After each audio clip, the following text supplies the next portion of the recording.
Skywalker, air miles, feeding on a surface, gliding on water, constricted and conflicted. Welcome to Purely Speculation, a show that exposes the harmful effects of the criminal legal system.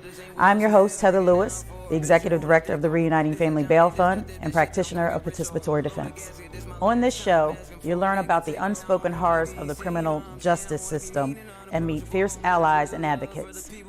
We will make the best of our traumatic experiences. We will get angry. We may even cry.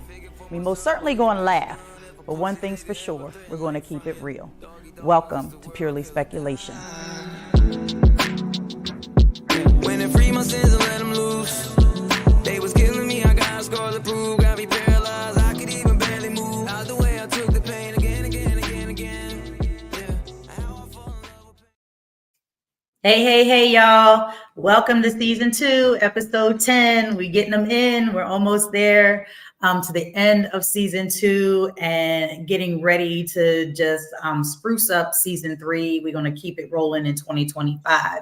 And so we have a really special guest tonight, but I just want to share a little bit of, we do the little statistics and kind of, shock folks and let them really understand what's going on in the prison system and the court system and things like that. So one of these astonishing statistics is that $5 billion, that's with a B, $5 billion is spent by Pennsylvania taxpayers annually to incarcerate 62,000 people.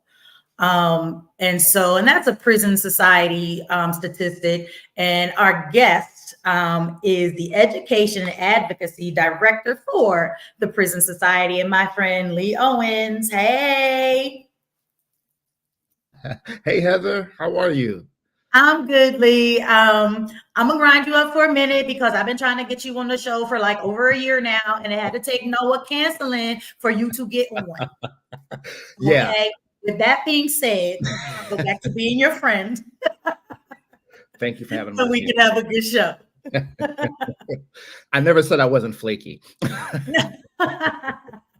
Well, you got a lot going on. So there is a lot going on. I am truly, truly grateful that you did make the time. I know, the Prison Society got you going, your personal projects got you going, and this election cycles got you going. I see you running back and forth to Harrisburg and all over the place. Yeah. So I see you getting it. So I'm not mad. I just had to bust you up. Heather. I'm trying. And I appreciate your understanding. And sure. I'm so glad we were able to make this finally happen because there's so much to talk about. Absolutely. And so how we kind of do this, because we've talked and we talk often, but we've never kind of got into how we didn't do a pre-interview. We didn't kind of talk about what it's like to be on the show. And so we start with an origin story. Now, I know a little bit about your history, but you share your origin story, however you want to start, wherever you want to start in the lifespan of Leigh Owens, and kind of bring us up to today with where you're at, what you're doing with the Prison Society, because that was just, a new thing probably in like the last 6-8 months or so. That's right. You know what I mean? But it's you were on another path and doing some, doing your own thing. And so now you got a 9 to 5 or 9 to 12, 9 to, whatever it is that's got you on the ropes. You know what I mean? But it's good. And we appreciate that you're like in this fight with us because I know you're a true advocate. Yeah, so no, absolutely. Well, I consider it my fight too. And I first of all, I want to start off by saying that I love you framing it as an origin story because that's the way my son would frame it. And it's because he's a superhero fanatic. And so am I. Like, we love Marvel and DC. So everybody has an origin story, and everything that you're doing at this juncture in time is as a result of your origin story. So, I am no different. And certainly where I am now has everything to do with that origin story. I was a Drexel student in 1998. I was majoring in creative writing and dramatic and creative writing and film and video production. And I wanted to be a filmmaker. I idolized Spike Lee and John Singleton tremendously, Scorsese and Tarantino. And so I was going to be a filmmaker. And I was part of a cohort of Drexel students that got into this program. Probably many of us didn't have the grades for it, but we were talented in the writing and production space. So we got opportunities to do it. And also around that time, I was granted an opportunity to be part of a cohort of an organization called the Media's Career for Minorities program. And so I got paired. I was they only chose one student a year, one high school student. And I was chosen out of all the students that applied in Philadelphia. And so what that entailed was that I would work at a local TV station for 5 years and learn every aspect of the TV business. And so I got Fox 29. And so I worked on Good Day, I worked on the 10 o'clock news, many of the reporters and anchors and producers took me under their wing. They were amazing, and so all this is going on. Amazing. In 98, I went to Africa and Italy as part of a cohort of youth, and I was the videographer. So I got to travel to Africa and Italy the summer after I graduated to do that. So I had all these amazing things going on in 98. But by 2000, I was sitting on Rikers Island for a year, serving a year sentence for gun possession. So that is my origin story. I was, grew up in West Philly and, had a very strong support system around me and my family, my immediate family, my parents, my grandparents, uncles, aunts, cousins.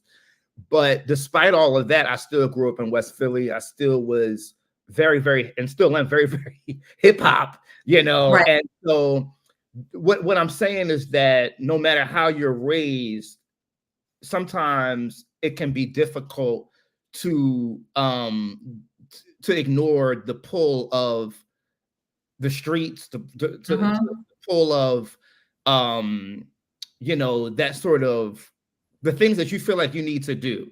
We all have our default, right? So my default was the streets because part of it was because of hip hop, I'll be honest, and the things that I was listening to. But the other part of it was that I grew up with drug dealers. When I was 11, I had my friends say, we should buy a gun and we should take a corner. And it was very possible for us to do that, but I didn't want to do that.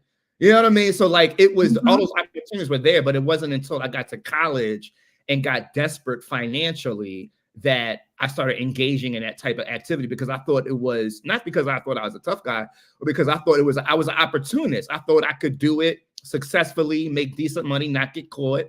After all, I was at Drexel, and what are they going to do? Yeah, I'm not going to do any time. I did a year. I did a year. I did a year. And so after Rikers Island, which is where I served my time, my career trajectory changed a bit, and it changed for some reasons. Back then, as I'm sure you had to still check the box, right? We hadn't gotten to in the box yet. So if you wanted to apply for a job, you had to let them know that you had been incarcerated, or that you had at least been arrested at some point within the last 7 to 10 years. Right. And so not only that, they did the background checks, and that felony conviction would come up. And so that eliminated me from some opportunities early on post incarceration. So, as like that's the first issue with mass incarceration with the criminal legal system here in America, which is that even after you serve your time, in a lot of cases, the system will try to continue to punish you and really stifle your livelihood for your entire life. And that could manifest itself through parole or probation too. Absolutely. We got folks right now that are on lifelong parole. That's insane. Lifelong parole. That's crazy, right? And so I was a victim of that. And I mean, as we know it's all as a result of institutional systemic racism, right? Because you got a guy like Kyle Rittenhouse that murders people, goes across state lines with guns, with machine guns, and doesn't even get a gunshot. Intent on hurting people. Like he went towards people to hurt them and claimed self-defense and was successful. He was underage. He should have at least gotten some juvenile.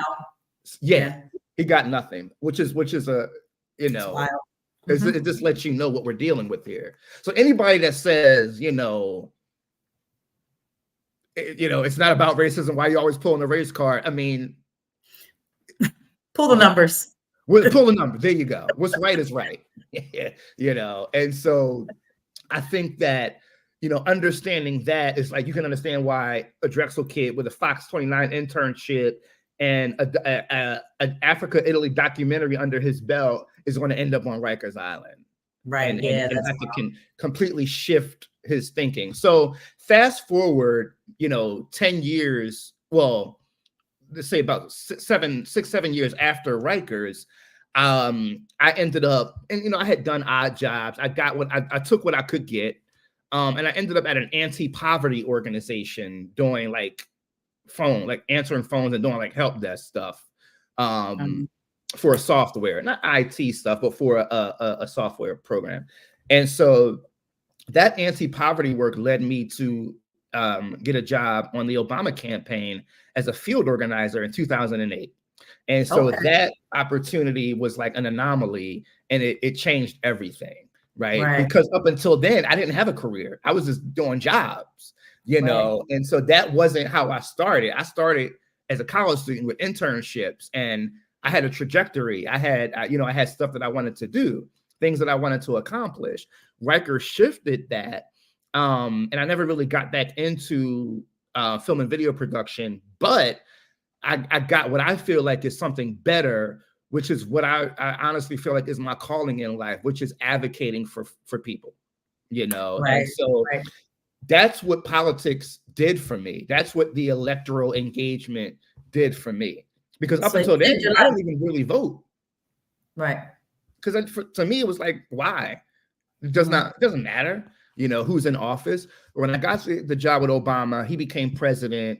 We won, and I started getting jobs. I got another job about a year later, working in a legislative office for a state representative. Did that for a couple years. As a convicted felon. Jumped off that for a minute, and I ended up getting hired as a politics editor for Huffington Post, which was like crazy.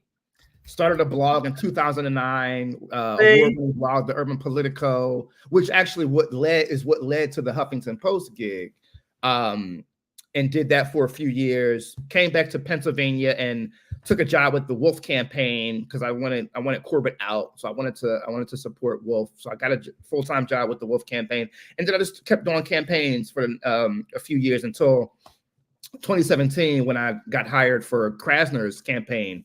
I ended up serving as his deputy campaign manager, and then went into the office as his director of community engagement. What that did for me, though, aside from giving me a career and really giving me a career that I really wanted, it opened the door to be able to do more criminal justice reform work within the political and advocacy space. Because up until then, I didn't really see how the criminal justice reform movement, and politics / advocacy could connect, because there was still that, it's still there, but there was still that overarching theme that if you do the crime, you should do the time. And that's still there. We've made some progress, but until Michelle Alexander wrote The New Jim Crow, right? Until the documentary 13th came out, right? We still weren't at a point where anyone really cared about any of this stuff. Right. So then Krasner came in around the same time the 13th documentary came out. And then you started seeing, like, around that same time, Amistad Law Center, Abolition Law Center, a bunch of different grassroots, organizations, like, really gaining power and really, like, doing some meaningful work in this space. And so it gave me it showed me that now that I'm part of this, this population, right? This constituent group that I never thought I'd be part of, a formerly incarcerated person, but I have all this political capital under my belt, right? And so that was the first time I really saw that you could merge those two worlds, that I didn't have to hide that I was formerly incarcerated, that I could talk about it. And not only could I talk about it, that there was an opportunity for it to really matter, for that story to inspire people, and for it to even be, helpful. So now, like, I've been blessed to serve as the vice chair of the Legislative Black Caucus Foundation. And in that capacity, we do a lot of programming around criminal justice reform. And I get to tell that story all the time, right? I serve as the chair of the NAACP's Prison Support Committee. Again, get to do this work and get to tell that story and get to, really get at the core of criminal justice reform in Pennsylvania and across the country. So that is my origin story. There's so much more I could say about it, but I know we have to keep it. I'm gonna try. And keep it.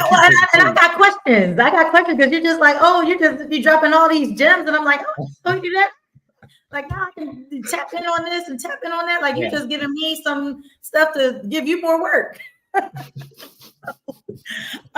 So real quick, and I don't want to harp or take you back there, but how? Like, because we hear horror stories about prison, but Rikers is up there with one of the most violent, nastiest, prisons that you hear of, right? Yeah, it was bad. How, as a young person, do you survive Rikers and then come out and do everything that you just talked about? So what happened? Like, and you could be like, hey, I just pulled myself up by my bootstraps, and that's what it is, cool. But like, because you're an intelligent person, so I know it's deeper than that. And so, because we want to normalize whatever therapeutic processes that we've got to go through to become healed and productive people after a traumatic event. It was a mistake that you made. And again, that was born out of necessity, punished for poverty and all those types of things. And it's like to have the courage, the desire, and vision to see that you could and would have a life after Rikers. Yeah. So help me and help others see how, a pathway to surviving incarceration. No, absolutely. And I will start at the top, at the very, very top, at the core of it, at the heart of the matter. If I could only give you one aspect of it, I will say, first and foremost, whatever you believe in, whoever you are, it was God. It was all God. It was all God. I had a praying mom. I had a praying grandmom. I had a praying great grandmom. And I had people around me that were covering me. And even I wasn't a prayer person, but I had people around me that knew how to get a prayer through. So it starts there, right? But we can't only go with the supernatural. Right. You got to put the work in. You got to put the work in. The supernatural has to supplement the natural, right? And so, and I always tell my son, you got to give God something to work with. You can't just do it, God. No, you got to give him something to work with. Right. Lift your foot. I was fortunate enough to have given God something to work with because I was very stubborn. I was not going to let this felony conviction destroy me. And so part of it was that, and I'll give some more credit to my family, to my mom. I joke with her. I give her a hard time, but she raised me to be a little bougie, even in the middle of the hood. And I was just not going to be a failure, Heather. Like it was just not in the cards for me, and I'm always like, I can always do better. There's so much room for improvement. There's so much I want to do and need to do, and so many things I screw up. But I'm always saying to myself, you can't give up. You can't be a failure. And I don't know if I'm a failure or not, but to this day, I'm saying the same thing I've been saying for 20 years. I'm not going to be a failure. You see what I'm saying? It was that. It was, it was a strong understanding of like who I was and my surroundings, right? Like I knew that although I had made a mistake, I knew that it wasn't all my fault. Right. And so I knew I had an understanding that there were so many factors in place, systemic, whatever, that led to me doing this and making this mistake. And what I learned in Rikers was that there were so many people incarcerated that were just as smart as I was. But there were so many other things that they were lacking: the support, the family, so much trauma, you see. So all of those factors, they play a part in how people turn out before incarceration and post incarceration, right? And so having all that understanding, I really felt like, and I didn't have all the answers. I didn't know how, but I always felt like there was work to be done in that space. I always felt like I needed to help formerly incarcerated people because I was formerly incarcerated. So let me just backtrack real quick. When I was on Rikers, the way I survived Rikers, because I'm not a tough guy, was that I organized and I created the culture within everybody that was in my immediate surroundings. I created a culture of inmates against COs, not inmates against inmates. And I did it for survival, but I also did it because it was true. Right. And so I organized or helped organize a strike on 9/11, 2001. I was incarcerated on Rikers Island when the planes hit the World Trade Center. You know, you can see it from some of the Rikers Island windows, not from where I was, but some of them you can see it. Wow. So what ended up happening was they shut the island down, and I was working in the laundry room, and you know, you did your shift and you went back to your dorm for the day. But because they shut the island down, they were requiring us to do 2 additional shifts. And I don't even think they were going to compensate us for it. And we were already only getting paid, you know, 50 cents a day, if that. I don't even think it was that much. I think it was about 25 cents a day, to be honest. I don't remember. Not an hour a day. It was insanely low. It was a slave wage. Sure. So what I did was, you know, I just started getting in people's ears and saying, you know, this isn't fair. Why are they doing this? We don't even get, you know, PPE and, you know, none of this stuff. And, you know, we fought for that too. We organized for PPE as well, and we ended up getting it. But me and a few other guys were the brain trust behind these organizing efforts that worked, but almost got me in some cases beat down by COs. Now, when my fellow residents saw that, they saw this frail kid. I was so frail when I was on Rikers. It was insane. Right. They saw this kid standing up to the COs.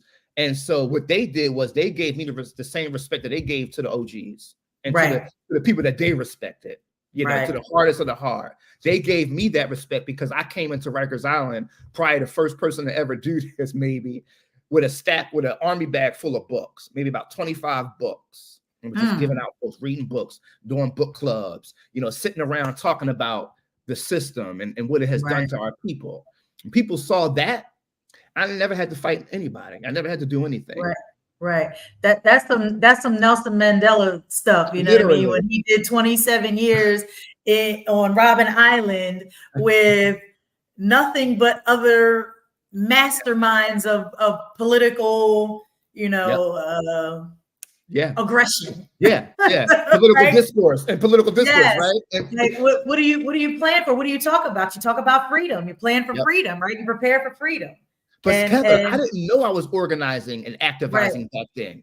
I didn't. I did not know. You just know you were surviving. I'm keeping these jokers off my ass. I was surviving, and I was being my authentic self. Right. I didn't think it was fair. Right. Yeah. No, I love it. And they didn't think it was fair. So I'm like, well, none of us, we all feel the same way. Let's do something. Right. I haven't even associated those times, those incidents with how I ended up career-wise until recently, the last year. I was like, oh my God. I was an organizer in 2001 when I was on Rikers and didn't even know Rikers Island. And ended up making a living doing it. And it is an honor. Like, it's an honor to be able to make a living doing this work. Right. You know, and you know, I will say that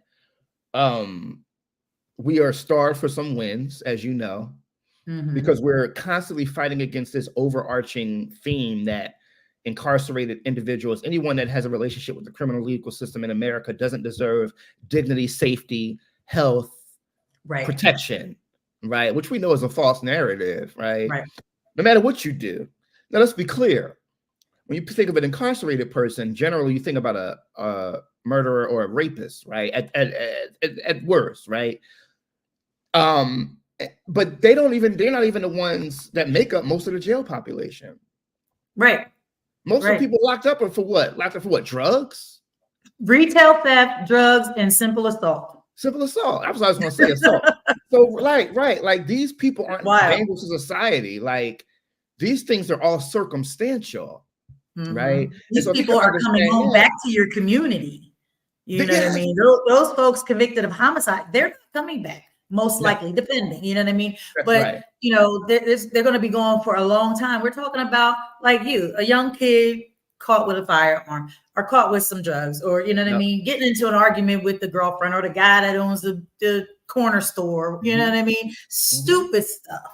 You know what I'm saying? And so I want to shift gears a little bit. I want to say, hey, what's up to Juju? And thanks, Zach, for the comments. We're going to start talking about the prison society. And that's just a whole host of resources and just amazing work that's been going on for over 200 years. And I want to kind of pick your brain, see if you've been there long enough to learn, like, because we were trying to figure out, like, what are we going to call this episode? And I kept sending to Zach. I was like, they had the nerve to be started 200 years ago. Like, like, who knew 200 years ago that they needed prison oversight? You know what I mean? So I want to touch on that, but I want to tell our folks that are watching, like, please, if you got questions for Leigh, pop them in the chat. Follow us on Instagram, YouTube, our YouTube channel, Facebook, all those things. We're going to be sending Leigh's stuff across the screen as well. And we'll be able to drop it in the chats, and you'll see all of how to get in touch with Leigh and the prison society. So tell me, so you're the education and advocacy director. What does that entail? What does that mean? Because we're going to be having a training. So I want to know if you're going to be our trainer, if that's what that means. Listen, when you say training and education, to me, that's everything, because that's like when you talk about like working with formerly incarcerated folks, with currently incarcerated folks, that's the first thing I think of is education and training, because it's the most needed thing for our population.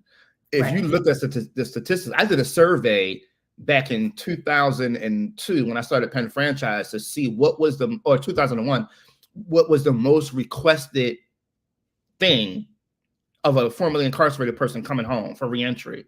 And it was employment. It was employment, because we need to be able to make a living. We need to be able to take care of our families and friends. And guess what? We shouldn't be eliminated from opportunities that are dignified. Right. We shouldn't be reserved for picking up everybody's trash and, you know, what? Exterminators. Like, I don't know. But like, and I'm not saying there's anything wrong with those jobs. That's an honest living. But what if you don't want to do that? Right. And so, yeah, training and education, that is my jam. And it's part of the reason why I wanted to do the education and advocacy role. As you said, the Prison Society has been around since 1787, and they were founded by this country's founding fathers, Benjamin Franklin and Benjamin Rush. So when the Prison Society started, Benjamin Franklin was still alive. Right. So consider that. Right. And yes, even back then. And so just to give you context, the Prison Society was started under this sort of notion of like neighbors checking on neighbors, because back then, when you were incarcerated, the prison was in your neighborhood. It was like in where you were, essentially. You weren't sent 200 miles across the state, or in some cases the country, to serve your time where your family and friends can't get to you. Back then, the Prison Society was started because neighbors checking neighbors, and that was the sort of the spirit behind it. And the notion was that just because a person is incarcerated doesn't mean they don't deserve dignity and safety and health, even while you're incarcerated, regardless of the infraction, right? And so it started off as people, you know, going in to check on incarcerated folks to make sure they were okay. And that's still the core of what the Prison Society does. I mean, our work is broken down into 3 key buckets, and that's prison monitoring. So we have a prison monitoring director, and they go into the prisons, and you know, there's a team there, and they go into prisons and jails across the state, check on the conditions, interview individuals that are incarcerated, and we take that data to really pull out what the systemic issues are that we can address. And we, you know, strive to work with the Department of Corrections and the counties to address those issues. And so then there's our families department, keeping families together, And a lot of that work is about making sure that just because a person is incarcerated, that they can still have a relationship with their child or their spouse or their parent. And so there's a lot of work that goes into that because, there was a bus pilot program that we had for the last 6 months, the first 6 months of 2024, that was wildly successful, taking folks from Philly, up to, Albion or wherever, and from Pittsburgh, into those facilities, further west. And, there's a lot of work that goes into like making sure that a person can maintain that relationship. I mean, that could be like, if I was going to translate it into legislation, that could be like, free phone calls, because that is a real piece of legislation that we're looking at, right? So like that, because the idea is that like, and the statistics show that when a person is able to maintain relationships with family while they're incarcerated, it lowers the recidivism rate. Right. Chances are they won't return. And I can attest to that. I mean, having my family support me during my incarceration, it meant everything. Right. Because when you don't get that, you start going into like mental health mode, like, and not in a good way. And so any little thing will trigger you and you'll get an infraction, you'll fight, you'll hurt somebody, or you'll get hurt, and so keeping families together is really, really important. And then there's my bucket of work, which is education and advocacy. And a lot of that work is related to working with key stakeholders in this space, right? And that could be community members, pastors. That could also be legislators, state reps, council members, senators, whoever, right? Governors, whoever. And so what we've been doing is we've been trying to make sure that the prison society is known across the country, across the state, pardon me. And part of the reason for that is because the more people know about us, the more issues we can address, the more people we can help. The biggest issue is making sure that people know about us and making sure we have the continued capacity to serve them, meaning we can get to, parts of the state that aren't easy to get to and maintain, those relationships with those stakeholders in that part of the state, right? Philly, Central PA, those are mostly easy. Allegheny County, but you start going out further west, out to Erie and all those places, like, it becomes a little bit more difficult, right? And so part of the work is expanding and making sure that all four corners of Pennsylvania know that, and whether it be legislators, whether it be community members, individuals that have family members and friends that are incarcerated, if there's a problem, if there's an issue, please call our helpline and let us help you through it. Because listen, if we didn't monitor what's going on behind those walls, Heather, and this firsthand, they would run amok. Yes. And they already and they are still running amok. They're still running with amok. Oversight. With the oversight, right? Yeah. And so, and that's where the politics comes in. Right. That's where the politics comes in, right? Because I gotta watch what I say. And it's for a lot of reasons, but the governor appoints the secretary of the Department of Corrections, right? So the county jails aren't under the purview of the Department of Corrections. So we have to deal with the county jails separately and individually, and they all have their own procedures and processes. They can do, they're free to do what they want, so to speak, within the confines of the Pennsylvania Constitution. But the work is really important, as you know. A lot of it is about coordination and about data collection. And the work that our prison monitoring director and our families director do informs my work. So I can take that work to Harrisburg and say, we need to craft legislation around this issue because I keep hearing about it, and the state is going to get a lawsuit if they don't address it. Right. And so we're a lot of what we do is saves the state from tens of millions of dollars in lawsuits. Okay. Yeah, one of the perks for the state. That's what they're paying you for, right? Say keep us from getting sued. People, right. That's right. That's right. And look, if it turns out that they change policy and do the right thing, then cool. I mean, we don't have to, you know what I mean, right. take this, you know, take you down, but we need you to, you know what I mean, do the right thing. Yeah. Question real quick. So the Pennsylvania Prison Society, is there a New York Prison Society, Delaware Prison Society, or is this unique to Pennsylvania? It is unique to Pennsylvania. We're the oldest, and we were the only for a very long time. New York has a prison monitoring organization. I don't remember what it's called, but it's similar to the Prison Society. But we're the only organization like us in the country that has constitutional mandated access to every city, every county and state facility. So we're in the same boat, so to speak, as a politician, a legislator, state level legislator that can go into any prison or jail that they want, whenever they want. Whenever they want. Say that again for the people in the back, because I didn't know that until like last year that was a thing. So can you please repeat that about our local elected officials and legislators? The Pennsylvania Prison Society has the same access to jails and prisons as a state legislator, as a state rep, a senator, U.S. senator, U.S. rep, which means that they can go into any facility they want whenever they want. There you go. There you go. Gosh, you have so many things. My paper is all over the place. I have to come back. For sure, because there's just so much to talk about.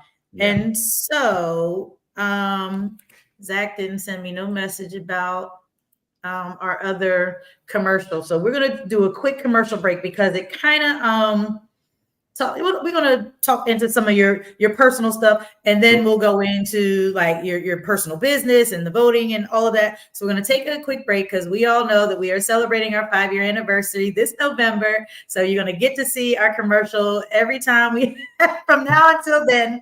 And on social media, you're gonna be sick of us. We're gonna have some of our sponsors and some of our, the artists that we're gonna be talking about. You'll start to see who and what, how that starts to flesh out. Fox and Rob are going to be in town. Like we just got so many treats happening that weekend. Like it's now a weekend event. It's not just on Sunday. We have Saturday and Sunday that we're going to just be doing some dope stuff. So check out our commercial, which I think we're ready to go, and then we'll touch base on some of that the other good stuff you got going on. Sure. Hey, y'all. We are inviting all family, friends, allies, and those folks that don't know who we are but need to our 5-year anniversary on November 10th here at Blue Bear Studios in Norristown. This free and open to the public event will feature guest speakers, formerly incarcerated artists that have phenomenal artwork here, a live working kitchen that has delicacies from local Norristown caterers, and of course, the Eagles-Dallas game will be live streaming right here in the Blue Bear Studios green room. As the only nonprofit bail fund supporting families here in Montgomery County, reaching 5 years is not only a milestone for the organization, but for the community as a whole. To become a sponsor of this historic event, please contact us at the information below and become a part of the movement as we continue to fight for the reform of the criminal justice system.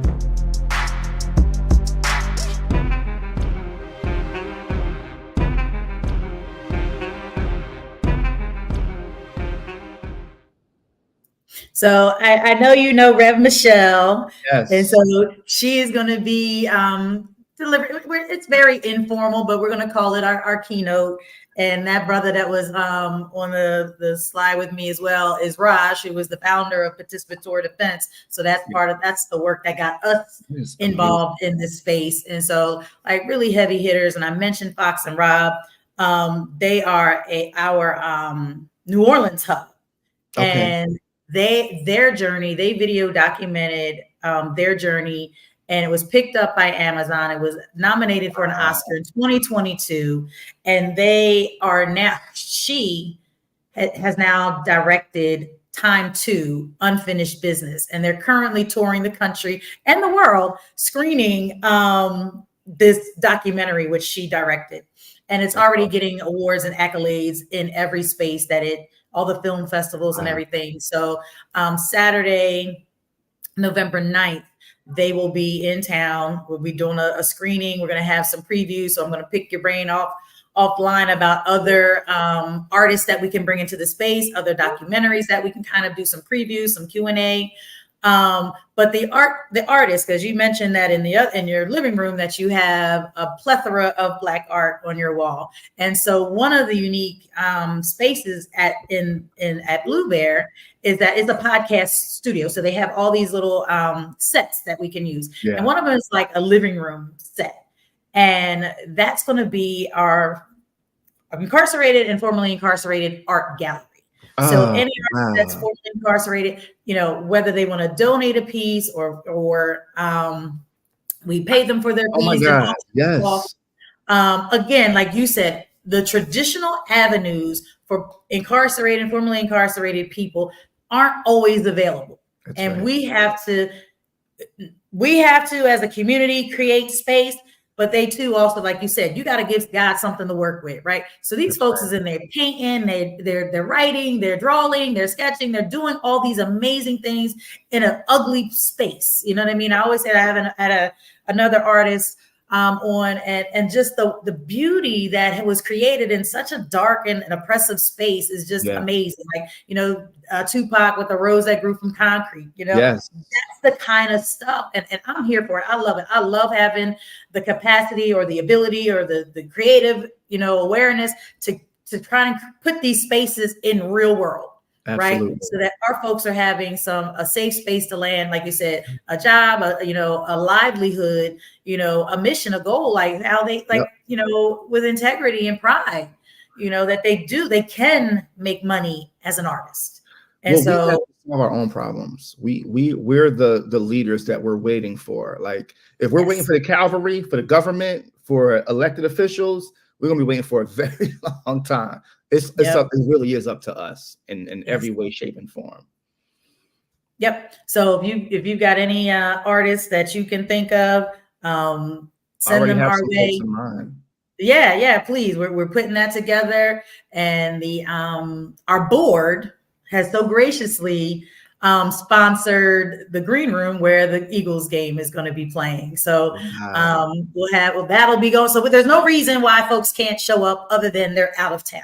Because it's free and open to the public. It's free and open to the public. Come learn everything about who we are, the things that we meet our board, you meet formerly or system impacted people, you meet the artists, the book. So Raj wrote a book called Protect Your People, How Ordinary People Are Ending Mass Incarceration and Dismantling or Balancing the Power in the Courtroom. So that book will be available. So it's a collection of stories. So some of those artists, Fox and Rob, myself, Raj, some of those people will be in that space to autograph books. Yeah, I'm telling you, it's going to be so dope. We need to talk about that offline because I have some ideas. Maybe we can do something with the Prison Society or even with like Penn Franchise or something. Yeah, yes, please. So I expect you to share this with your entire network. Like we need folks there. We need folks engaged because, we are looking for board members.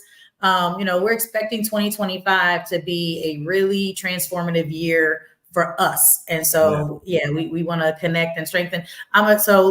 Pivot real quick because we talked about campaigns and you talked about.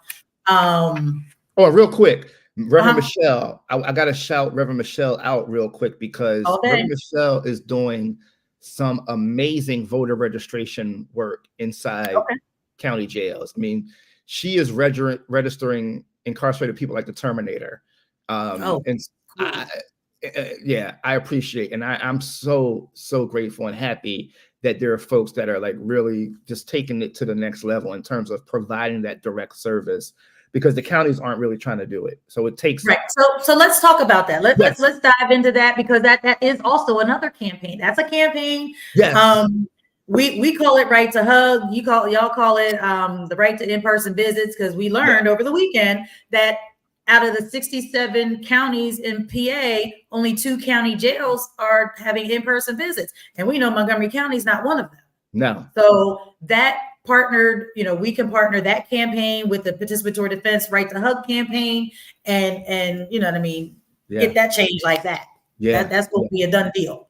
So talk about the vote. So however we can lift up Rev Michelle and the work that she's doing, but I know that's the space that you work in too. So it's a perfect segue into the personal work, your personal organization, and how us as community members that may have family members that are incarcerated and or formerly incarcerated, because they're still believing the lie that just because you have a felony record that you're not allowed to vote. So let's debunk those things. Let's figure out, how do we get folks that are incarcerated registered to vote? How do we start really driving that home?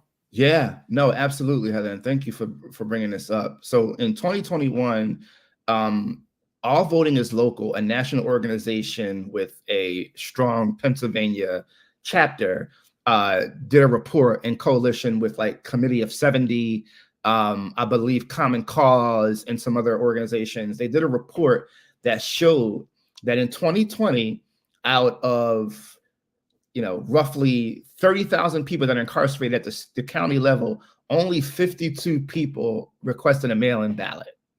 And so when I saw that, I knew instantly that there was a lot of work that needed to be done in order to get formerly incarcerated people engaged with the electorate.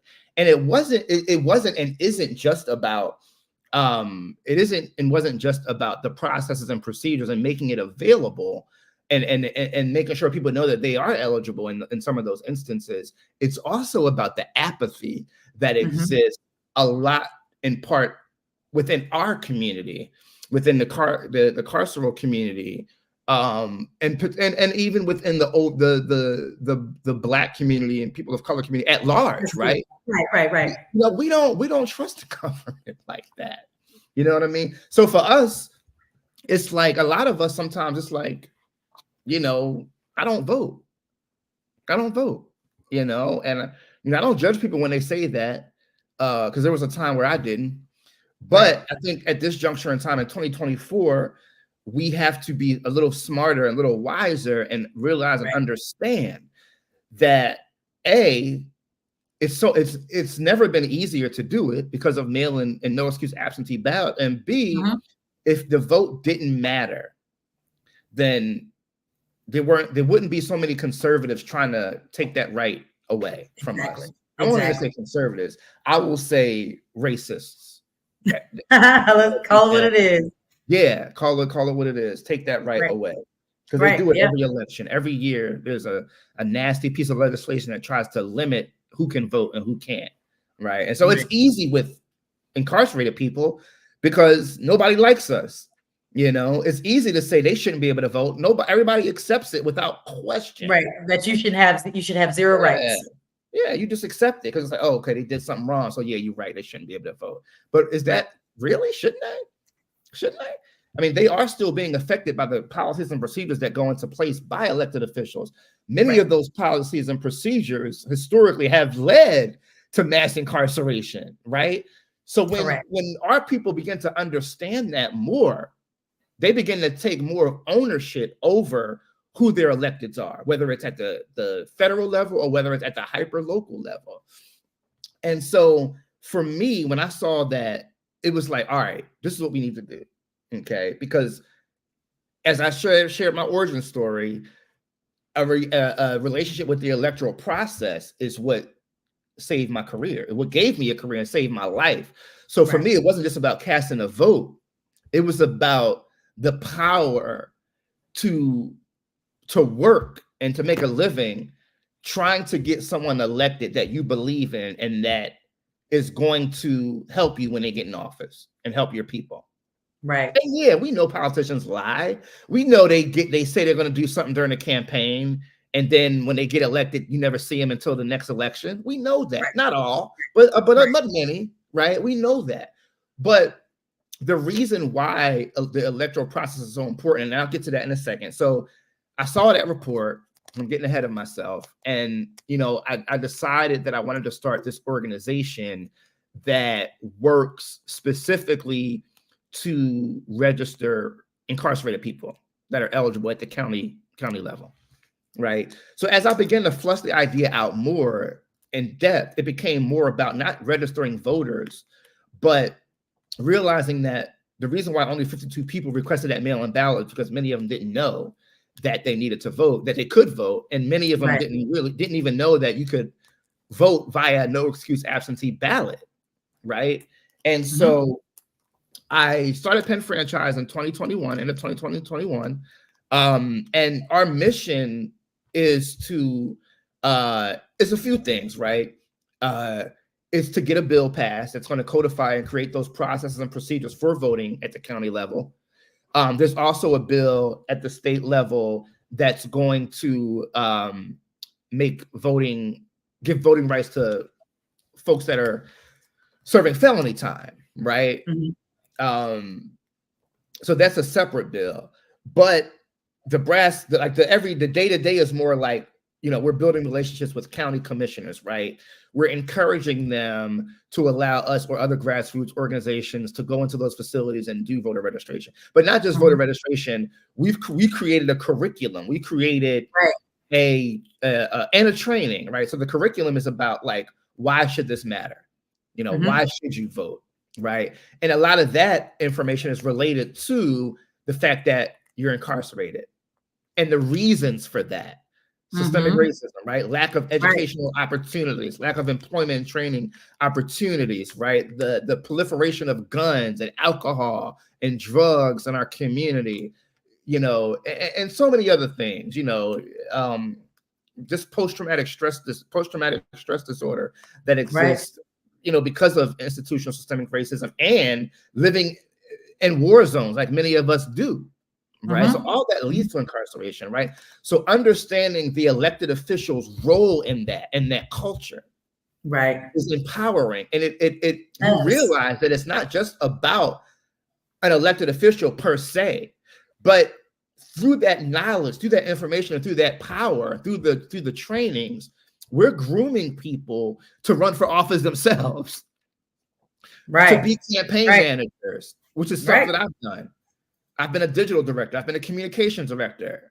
I've been I've been a field director, a deputy campaign manager. I've done every role on a campaign. Right. And I'm formerly incarcerated. I have a felony conviction. So I want the people that go through Penn Franchise to be able to do all that too. But I don't want it to take 15 years for them like it took me. Right.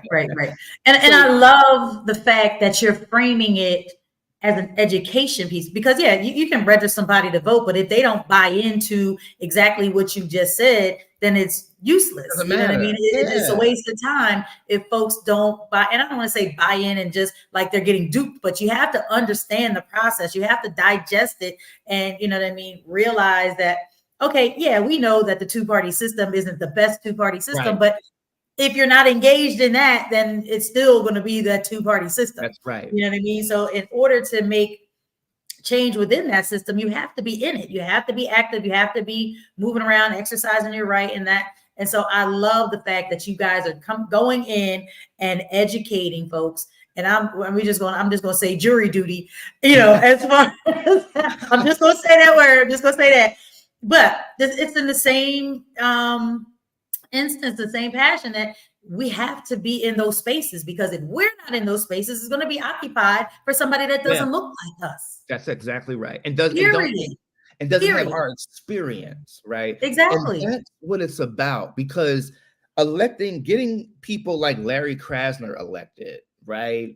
And other elected officials, right?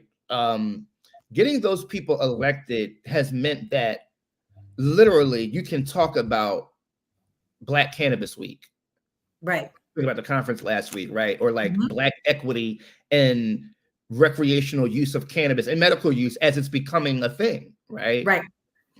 We weren't able to talk about that years ago, but it's the people that we elected that have the same experiences that we have and can take our experiences to Harrisburg and essentially shift the narrative in a direction that it wouldn't have gone otherwise, right? And so I want to do that with mass incarceration, and there are many other folks doing it, right? And so we work together, right? And so it's going to take a collective effort on all of our parts to shift this constant narrative that that formerly incarcerated people, we just throw them away. Right. They're coming home. But the question is, what are they coming home to, and who are they when they come home? Right. So we need to deal with that if we care about public safety. You know, if we care about the economy, we need to care about mass incarceration. That's right. That's right. Well, I don't have a cuss word counter on this. We may have to try and get a little ting ting ting, because I don't think I said one cuss word during, maybe at the beginning when I was cussing you out, maybe, but I am going to drop one right now, because we could talk for hours. Yeah, and absolutely. I'm really enjoying the conversation. But we do have a segment called "What the Fuck." And so, in your experience, along whatever, anything that made you say, throw your hands up and say, "What the fuck?" I mean, it could be like, "What the fuck? I just hit the lottery." Could be something good, but is there a what the fuck moment in this movement space or in your life or in the work or whatever that made you really like scratch your head and say, "What the fuck"? Yeah, many. Right. Many.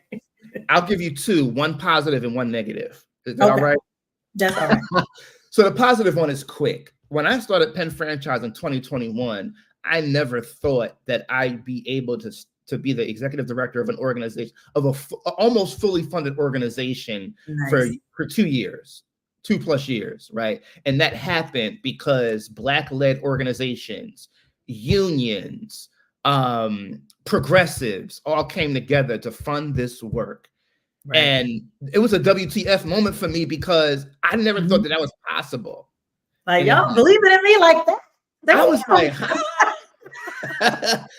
yes. But guess I love what? it. Now Pennsylvania is talking about voting in jail in a way they've never talked about it before in the history of voting in jail. Right. So I gotta, I'm gonna do this for myself. I don't do this all. I don't think I've ever done it. I don't think I've ever done it.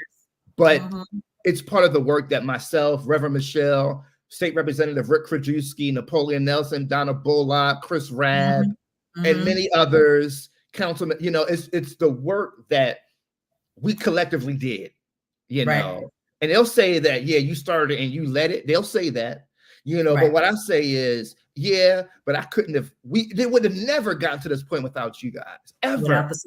It would have just been me talking Leigh stuff, and nobody would have cared about that. Right. The negative one is recent, and it has to do with, so I've been on a campaign of visiting correctional facilities, and in many cases taking along elected officials to these facilities. That's part of the work that I've been doing and with the prison society, because the elected officials need to see. They need to see what goes on behind those walls, like everybody does. They do. I took Dauphin County legislators into Dauphin County Prison back in the spring.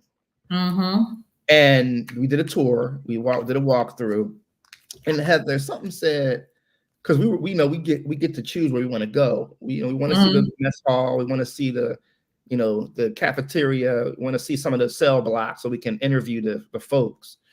But I said, I've been to a few facilities and I have not seen a women's unit yet. And I was pushing. And so at the end, we was like, all right, well, we got to go. I said, no, we got to go to that women's unit. Let's go to that women's unit. And for some reason, I wanted to see the women's unit. Right. Yeah, they need to see the women, because they only just talk about the men. Exactly. And that's what they forget that women are incarcerated. Yep. And because we had the legislators there, I think that was why I was so adamant about it, because I wanted them to see everything. Right. We get to the women's unit, Heather, and there is a woman bleeding profusely, keeled over, blood everywhere. Now, I didn't know where the blood was coming from, but it was a woman, and I think, whatever. So all the men kind of took multiple steps backwards, right? Because it was me, it was our prison monitoring director. There were 2 male legislators, and there were a bunch of volunteers, and most of the volunteers were women. So all the volunteer women moved up as we moved back. Right. Y'all got that one. Right. If it was a man, it would have been, actually, if it was a man, it might have been the same. Because women are such caretakers, right? Women are the best when it comes to just being, right. Crisis. apathetic, empathetic, and being caretakers. So the women said, they told us that she was just bleeding. They didn't know if it was her menstrual or if it was a bigger issue, but she shouldn't have been bleeding as much as she was. There should have been blood everywhere. And 3, she needed medical attention. The cell block wasn't even being monitored when we got there. So my point is, if I hadn't have pushed us to go to the women's unit, God only knows how long she would have continued to bleed out. Right. We were horrified. It took the sick unit 30 minutes to arrive. We had the warden with us. He was having a panic attack because the prison society and state representatives were here, and it took 30 minutes. Yep, put on a show. I love it. There you go. Because that's needed to be exposed. Like that's the realness, because that's not going to be in his report. Oh, we handled it immediately. We found her. We took care of it, and we immediately got her all the aid and care that she needed. We know that shit is. We know that's a lie. That's not what happened. No, I'm so glad that happened in real time, because they need to see that. And that, I mean, you can tell that story in every jail that you visit. Well, guess what? The Dauphin County legislators, the whole experience there brought them. We always do a lunch debrief afterwards, and we talk and we figure out what sort of overarching themes we can hone in on. Right. They were in tears, Heather. They were crying. I'm sure.